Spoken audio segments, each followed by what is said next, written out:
नमस्कार दोस्तों, स्वागत है आपका करियर फैक्टम के डेली अपडेट्स में। तो आज हम लोग देख लेते हैं कि बेल्ट्रॉन का जो डीईओ का एग्ज़ाम होने वाला है। अभी इसका फॉर्म तो भरा गया है, लेकिन आचार संहिता जो चल रहा था इसके रिगार्डिंग से एग्ज़ाम नहीं हो पाया था। तो एग्ज़ाम अब होना है। देखिए, अब पूरा भरमार हो जाएगा एग्ज़ाम का। तो इस एग्ज़ाम के रिगार्डिंग हम लोग जानते हैं कि 60 क्वेश्चन जो पूछा जाएगा, टोटल कंप्यूटर से क्वेश्चन पूछा जाएगा। देखिए, इसमें अगर किसी ने 45 प्लस स्कोर कर लिया तो उसका टाइपिंग के लिए रिजल्ट आ जाएगा। और टाइपिंग तो आप लोग जानते ही हैं, हिंदी और प्लस इंग्लिश दोनों देना पड़ेगा आपको। दोनों में अगर आप क्वालिफाई करते हैं तभी आपका सिलेक्शन होगा।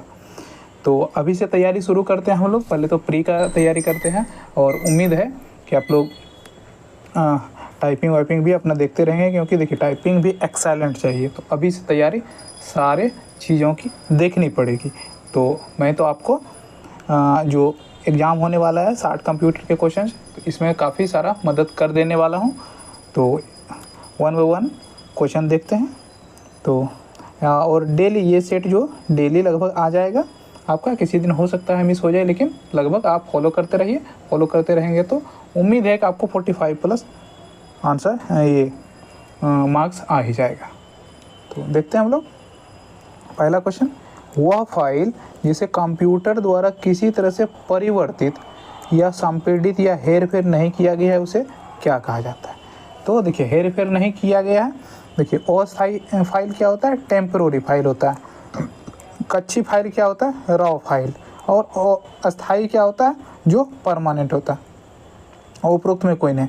तो रॉ फाइल का क्या मतलब होता है, रॉ मतलब उसमें आप कोई चेंजेस नहीं कर सकते हैं। तो इसका आंसर हो जाएगा कच्ची फाइल। देखिए, वहाँ इंग्लिश भी आएगा, हिंदी भी आएगा, दोनों को देख कर डिसीजन। देखिए, जो आंसर माना जाता है वो इंग्लिश वाला ही आंसर माना जाता है। हिंदी में अगर कुछ ऐसा लिखा है जिसका अर्थ स्पष्ट नहीं हो रहा है तो आपको पूर्ण मान्य जो होता है वो इंग्लिश वाला ही आंसर होता है। तो इंग्लिश को आपको मिला के चलना पड़ेगा, जो कि ऑप्शन वहाँ दोनों रहता है। तो आगे क्वेश्चन देखते हैं। इस क्वेश्चन का आंसर हो गया रॉ फाइल, कच्ची फाइल। तो अगला क्वेश्चन देखते हैं। अगला क्वेश्चन है हमारा, निम्नलिखित में कौन सा शब्द किसी हार्डवेयर डिवाइस कॉन्फ़िगरेशन और एप्लीकेशन विशिष्ट एकीकृत सर्विस मतलब ASICS प्रोग्रामेबल लॉजिक डिवाइस आदि के लिए डेटा की किसी भी प्रोग्रामेबल सामग्री के लिए उपयुक्त शब्द है। तो ये कौन सा होगा, तो ये फर्मवेयर। देखिए, फर्मवेयर को आप साधारण भाषा में समझ लीजिए कि जैसे कि एक होता है ऑपरेटिंग सिस्टम, ठीक है। एक कंप्यूटर हो गया हमारा कंप्यूटर में एक होता है ऑपरेटिंग सिस्टम, एक होता है हार्डवेयर। हार्डवेयर मतलब जो फिजिकल कंपोनेंट सारे लगे हुए हैं, मदरबोर्ड हो गया, रैम हो गया, माउस हो गया, कीबोर्ड हो गया, मॉनिटर हो गया, आपका CPU हो गया, ठीक है। तो OS का मतलब क्या होता है, एक सॉफ्टवेयर। देखिए, OS के अंदर देखिए OS हुआ एक बायोस होता है, ठीक है। बायोस क्या होता है, एक फर्मवेयर होता है। फर्मवेयर मतलब एक ऐसा सेटअप इनबिल्ट किया गया है, एक रूल ऑफ लॉ कर सकते हैं आप सॉफ्टवेयर, जिसमें कि आप बदलाव नहीं कर सकते और उसी के आधार पे ऑपरेटिंग सिस्टम आपका वर्क करेगा। तो देखिए, इसी को कठिन भाषा में लिखा गया है। निम्नलिखित में कौन सा शब्द किसी हार्डवेयर डिवाइस कॉन्फ़िगरेशन, ठीक है, हार्डवेयर डिवाइस को, देखिए ये जो इसका बायोस बनाया गया है तो ये इसके हार्डवेयर को सपोर्ट करेगा, उसके अनुसार से ऑपरेटिंग सिस्टम आपका चलेगा। कॉन्फ़िगरेशन, देखिए डिवाइस कॉन्फ़िगरेशन और एप्लीकेशन विशिष्ट एकीकृत सर्किट मतलब ASIC प्रोग्रामेबल लॉजिक डिवाइस, ठीक है, आदि के लिए डेटा के किसी प्रोग्रामेबल सामग्री के लिए उपयुक्त शब्द है। तो ये फर्मवेयर है। तो अगला क्वेश्चन हम लोग देखते हैं। तीसरा जो क्वेश्चन है हमारा, निम्नलिखित में कौन सी कंपनी वर्चुअल PC के लिए वर्चुअल हार्ड डिस्क का प्रारूप स्वामित्व का उपयोग करती है। देखिए, हार्ड डिस्क क्या होता है, पहले हार्ड डिस्क हम लोग समझ लेंगे। हार्ड डिस्क होता है, देखिए रैम होता है एक, और एक होता है कैश मेमोरी, ठीक है। कैश मेमोरी, रैम मेमोरी और रजिस्टर होता है, और ये होता है हार्ड डिस्क, ठीक है। ये हार्ड डिस्क हुआ आपका। तो ये तीनों जो डिवाइस है ये होता है, देखिए प्राइमरी मेमोरी इसको कहते हैं। प्राइमरी में आ जाता है, ये सेकेंडरी मेमोरी आता है। सेकेंडरी का मतलब क्या होता है कि लाइट जाने पे, बंद करने पर भी इसका डेटा नहीं जाएगा। लेकिन प्राइमरी मेमोरी का क्या रूल है, प्राइमरी मेमोरी का रूल है, अगर आपका कोई विंडो खुला है, कोई सॉफ्टवेयर खुला है, अचानक कंप्यूटर बंद हो जाता है तो वो आपका डेटा लॉस्ट हो जाए। कुछ आपने लिखा है, कुछ बनाया है, तो वो डेटा आपको फिर से नहीं मिलेगा। तो देखिए क्वेश्चन क्या है हमारा, निम्नलिखित में कौन सी कंपनी वर्चुअल पीसी के लिए वर्चुअल हार्ड डिस्क का प्रारूप स्वामित्व का उपयोग करती है? तो स्वामित्व का उपयोग कौन करती है? तो ये है माइक्रोसॉफ्ट। माइक्रोसॉफ्ट इस एक्सटेंशन का यूज क्यों करती है? क्योंकि इसने इस एक्सटेंशन को बनाया है, इसके पास कॉपीराइट है। अगला क्वेश्चन देखते हैं हम लोग। अगला क्वेश्चन है हमारा, निम्नलिखित में कौन सा सर्च इंजन नहीं है? सबसे पहले आसान भाषा हम लोग समझते हैं कि सर्च इंजन है क्या। जैसे कि हम लोग गूगल जानते हैं अभी, ठीक है, गूगल। और कौन सा सर्च इंजन है? याहू है, ठीक है, बिंग है, ठीक, 2-3 सर्च इंजन के नाम बता दिए। ask.com है, ठीक है। तो ये सारे सर्च इंजन। सर्च इंजन क्या करता है कि इस पर आप कोई कीवर्ड डालते हैं, जैसे कि आपको किसी चीज़ के बारे में जानना है, जैसे कि प्रधानमंत्री के बारे में जानना है, तो पीएम ऑफ इंडिया डालेंगे तो जितने सारे वेबसाइट्स के लिंक्स हैं पॉसिबल हो सकते हैं कि जो पीएम ऑफ इंडिया के बारे में बता सकें, उसको आपको by reference line by line दिखा दिया जाएगा। आपको जिस पर क्लिक करना है वो वेबसाइट खुल जाएगी।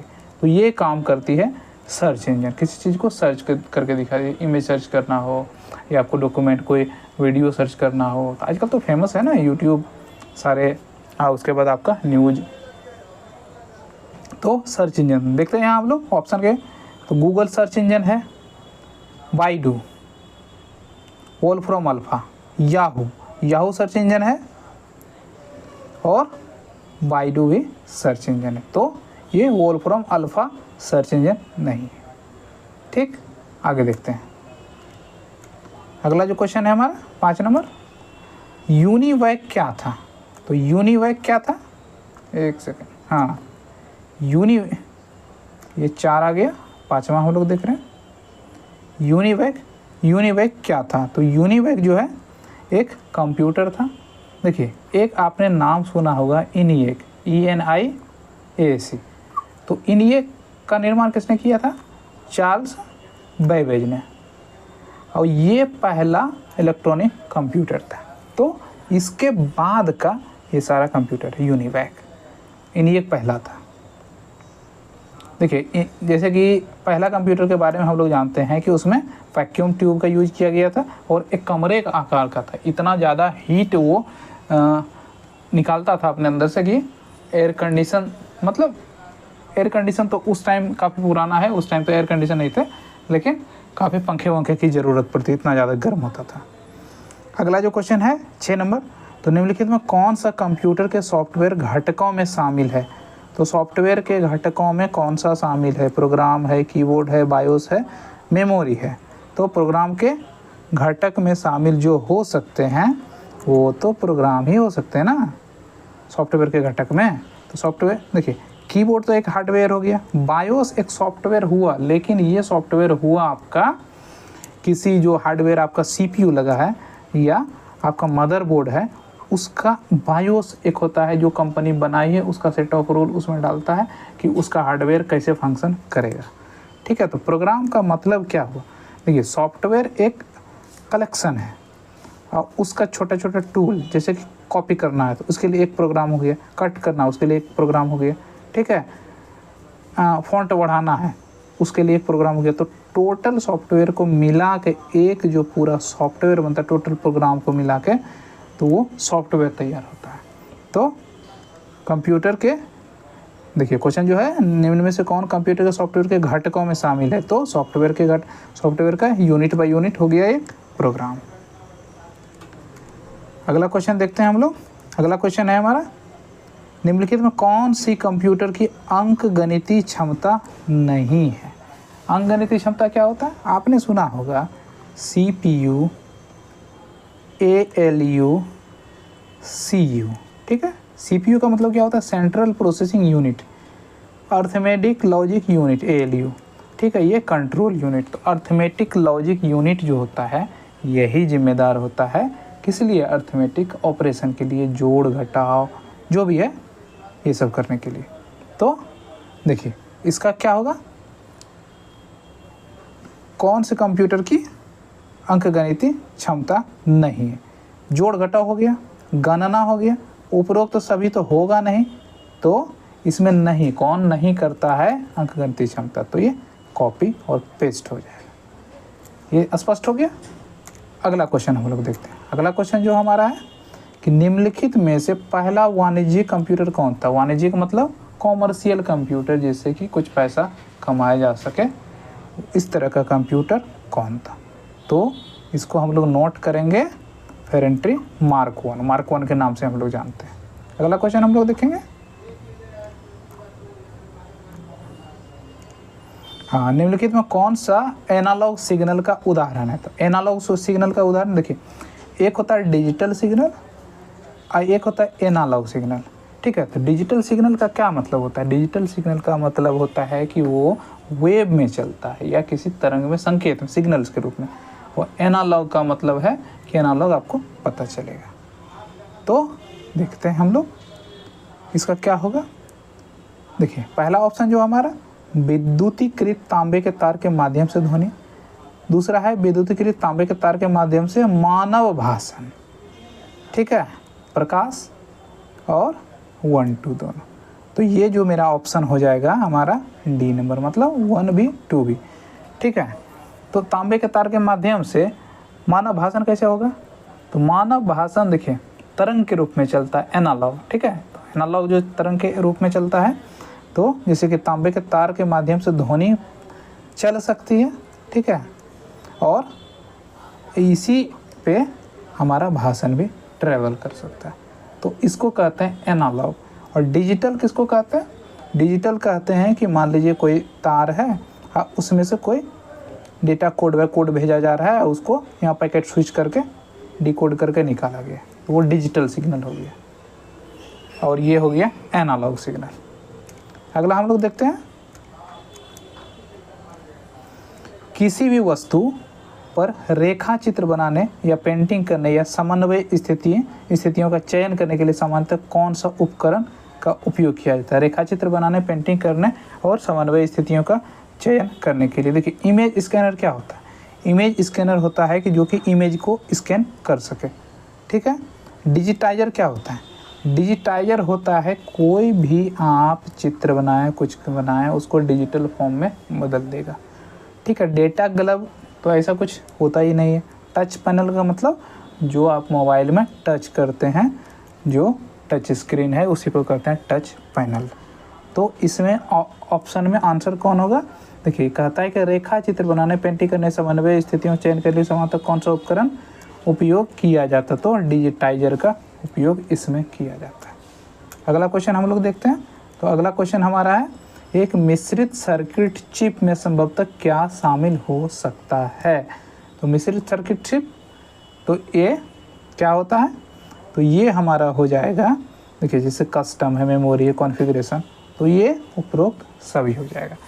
तो जो मिश्रित सर्किट चिप होता है, मिश्रित सर्किट मतलब इंटीग्रेटेड चिप, आईसी इसको कहते हैं, सिंपल भाषा में समझिए ना, आईसी इसको कहते हैं इंटीग्रेट। तो इसमें मेमोरी भी होता है। ठीक है, कस्टम कर सकते हैं हम लोग, और कॉन्फ़िगरेशन का उपकरण भी होता है, कॉन्फ़िगर किया हुआ रहता है सर। तो उपरोक्त सभी इसका आंसर हो जाएगा। अगला क्वेश्चन हम लोग देखते हैं। अगला क्वेश्चन जो है, निम्नलिखित में कौन सी क्षमता किसी सिस्टम की अनुरोधित डेटा सीधे पहुंच की क्षमता है। निम्नलिखित में कौन सी क्षमता किसी सिस्टम की एक ऐसी क्षमता जो किसी डेटा तक सीधे पहुंच सकती है। तो ये कौन सी क्षमता है।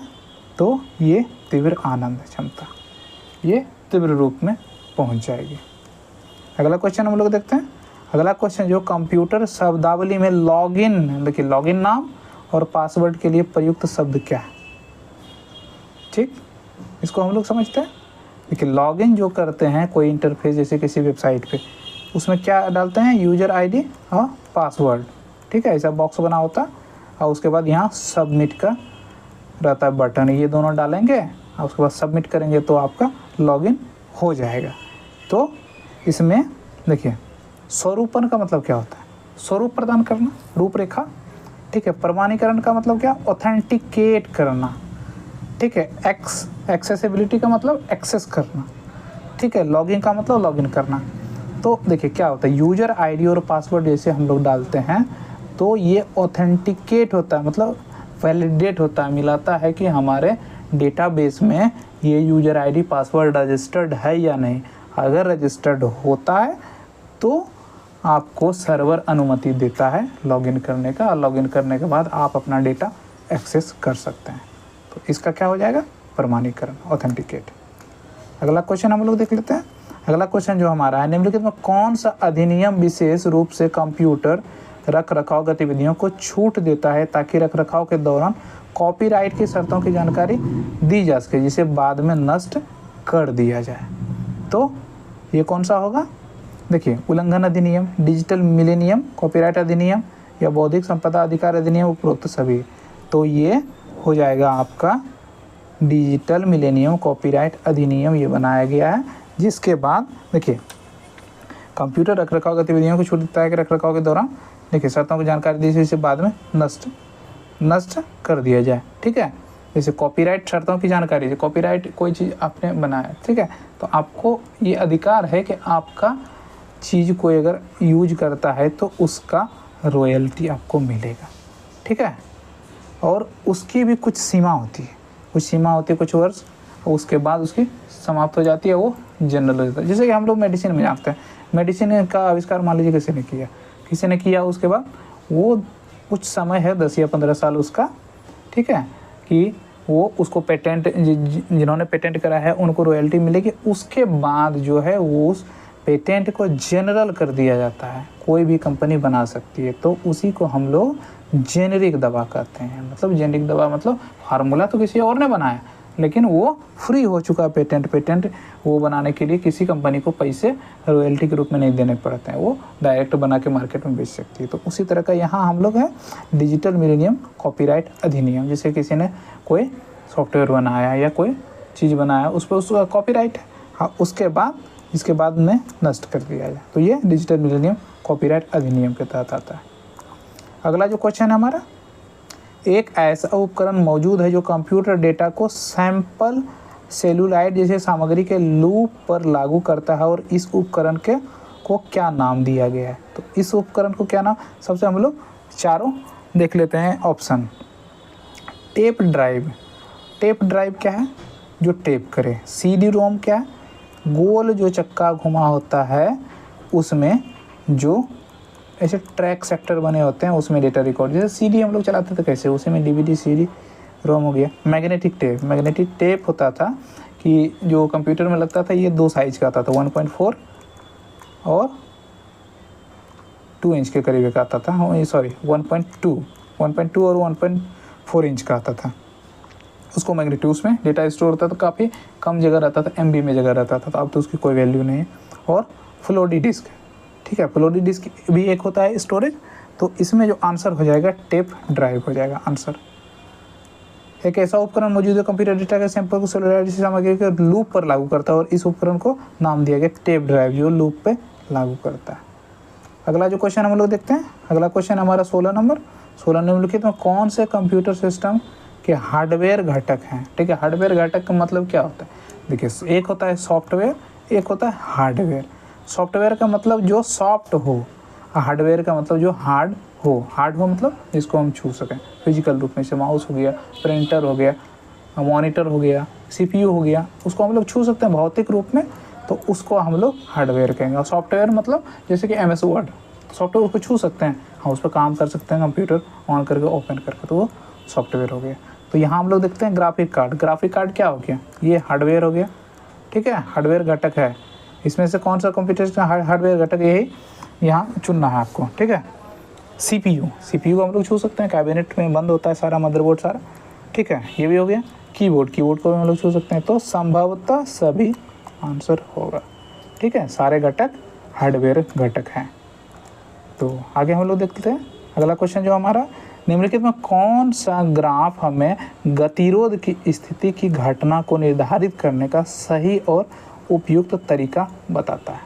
देख लीजिए, निम्नलिखित में कौन सा ग्राफ में गतिरोध स्थिति की घटनाओं को निर्धारित करने का सही और उपयुक्त तरीका बताता है। ठीक है, भूखमरी का ग्राफ, ठीक, तो भूखमरी का ग्राफ हो सकता है, बिल्कुल हो सकता है। संसाधन विस्थापन ग्राफ भी हो सकता है, व्युत्क्रम ग्राफ भी हो सकता है, उपरोक्त सभी भी हो सकता है। तो हम लोग को चाहिए क्या, कौन सा ग्राफ में गतिरोध स्थिति घटना को निर्धारित करने का सही और उपयुक्त तरीका बताता है। तो संसाधन विस्थापन ग्राफ, जो विस्थापन हुआ है उसका ग्राफ। अगला क्वेश्चन हम लोग देख लेते हैं 18 नंबर, निम्नलिखित में रियल टाइम ऑपरेटिंग सिस्टम कौन है। अब देखिए ये क्या आ गया, एक होता है बैच टाइम, एक होता है रियल टाइम, ठीक है, एक होता है टाइम शेयरिंग, अलग अलग ऑपरेटिंग सिस्टम होता है। तो रियल टाइम ऑपरेटिंग सिस्टम किसको कहते हैं, जो रियल के रूप में चले, जैसे रेलवे में यूज होता है, आप टिकट बुकिंग जो करते हैं वो रियल टाइम है, रियल टाइम पे काम करता है। जैसे आप अभी सर्च करेंगे, अभी टिकट बुक करेंगे तो अभी के टाइम पे लिखा आएगा आपका, इस टाइम पे आपका टिकट बुकिंग हुआ है, इस समय और उस डेट में, जिस डेट में आप टिकट बुकिंग करेंगे, आप बुकिंग का समय और आपका ट्रेवलिंग का समय दोनों अलग अलग लिखेगा। तो इसका क्या हो जाएगा, देखिए VxWorks, विंडोज CE और RT Linux, ये सभी ऑपरेटिंग सिस्टम जो है रियल टाइम ऑपरेटिंग सिस्टम है। ठीक, अगला क्वेश्चन देखते हैं 19 नंबर। 19 नंबर जो क्वेश्चन है, तकनीकी ऋण के लिए नियोजित शब्द क्या है। देखिए तकनीकी ऋण के लिए नियोजित शब्द क्या है, तो ये है हमारा, देखिए ऋण कोड, डिजाइन ऋण, ये दोनों है तकनीकी ऋण के लिए नियोजित शब्द। दो शब्द होते हैं तकनीकी ऋण में, तो ये ऋण कोड और डिजाइन ऋण। अगला क्वेश्चन और लास्ट क्वेश्चन हम लोग देखते हैं 20 नंबर का। तो निम्नलिखित में कौन सा DBMS उन डेटा वेयर हाउस के लिए उपयुक्त है जिन्होंने समान डेटा आइटम की संख्या अधिक होती है।